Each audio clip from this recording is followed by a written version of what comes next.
kupa maisha yake. Ameonewa kwa miaka mingi, ameteseka maisha yake mengi. Leo anachukua hatua binti huyo. Yes, adui uliyekalia maisha yake, poa yake, poa jana yake, poka za mapepo, poa unajusha, poka. Yes, ni moto wao. Yes, ni moto wao. Poa yake, poa ya maisha yake.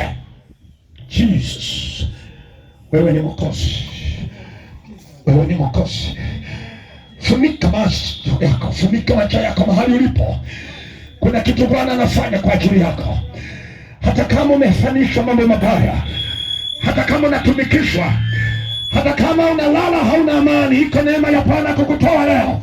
Uko msaada wa Bwana kukubeba leo. Naziona nguvu za Bwana ziko tayari kukutoa kwenye hilo shimo. Yuko Yesu asiyeshindwa. Unatamani kutoka, huwezi kujitoa. Yuko Yesu na nguvu zake tayari kwa ajili yako. Rapokosheke. Waambie Bwana unawapenda. Waambie unawajali Elikipo. Waambie uko kazini kwa ajili yao. Waliochakaa waanze kutengenezeka. Nguvu zako zipite juu yao. Jina la Yesu uliye Bwana na Mwokozi. Kwanza ukiwa umefunga macho yako, nataka kuomba na mtu ambaye anasema leo niko tayari kumpa